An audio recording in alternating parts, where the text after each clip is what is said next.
Hey everyone, this is Lee, and today I'm going to show you 3 mistakes that you might be making with your spinning back fist.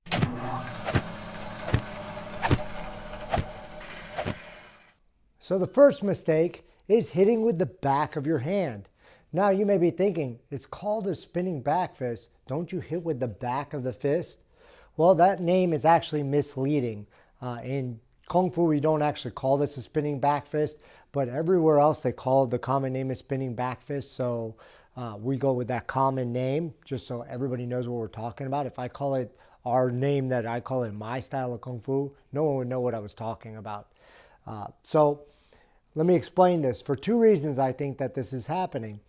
First of all, the name, spinning back fist, you think, okay, well, I have to spin and I have to hit with the back of my fist. The problem with this is that there's all these little bones in your hand, and the back of your hand is actually pretty sensitive.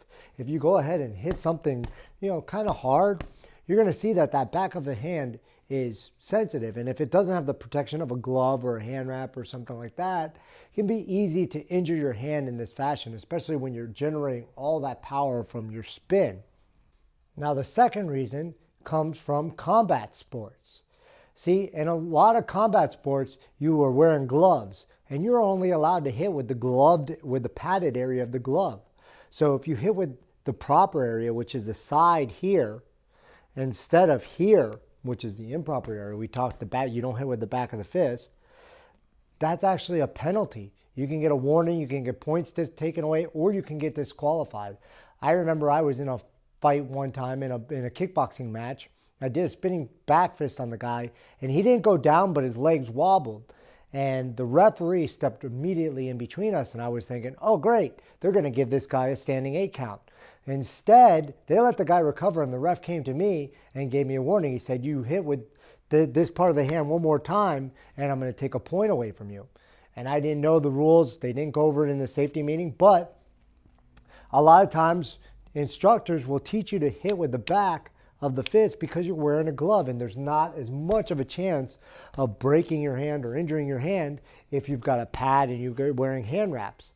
So if your goal as an instructor is to create students that are good in sports combat or in kickboxing or something like that, that doesn't allow spinning back fist to hit with this part of the hand, then it makes a lot of sense to not teach that way, to teach it like this, by hitting with the back of the fist.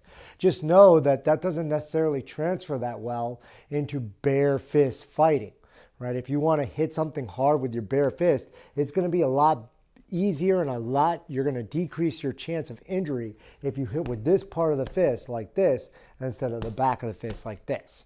Okay, so that's your first mistake, is when doing your back fist, is hitting with the back of the fist. Unless you're in a kickboxing or you're in a tournament, you're doing sports combat, always follow the rules of that tournament, okay? I'm not telling you to break the rules. I'm not saying that the rules are stupid. They're there for a reason. And if you don't like those rules, then don't compete in that tournament. It's that simple, okay? But if you're going to compete, don't complain about the rules. The second mistake when throwing the spinning back fist is not stepping over when you turn.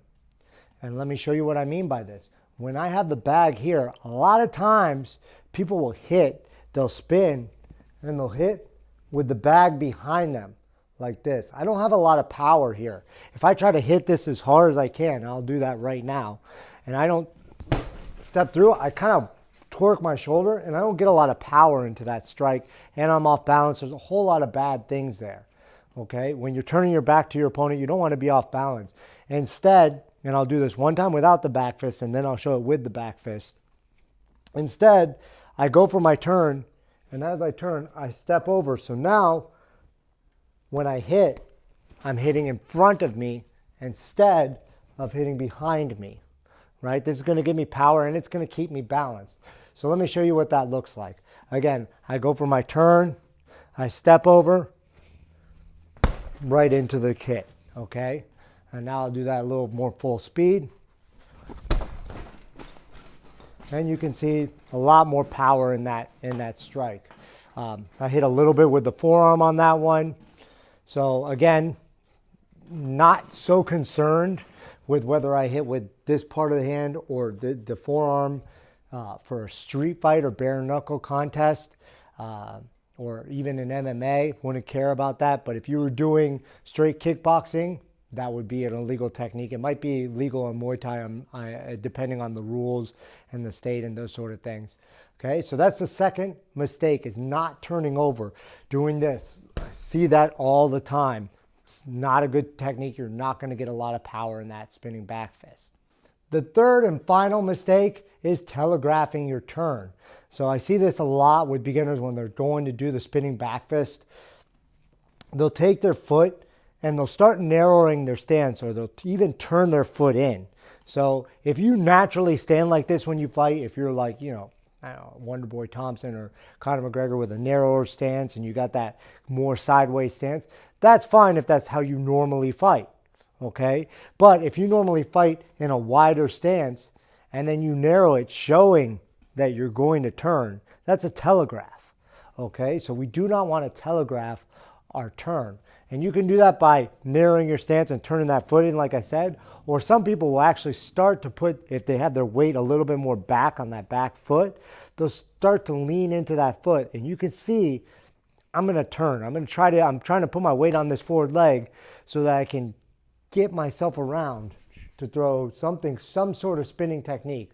So those are two telegraphs that people often make, is putting that weight forward like they're going to turn, or actually narrowing that stance and turning that foot in before they spin.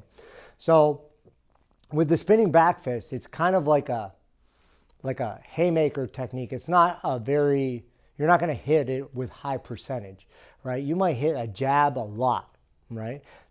You hit the cross a lot less. You're going to hit the uppercut even less than that, and the hook less than that. And there's like percentages.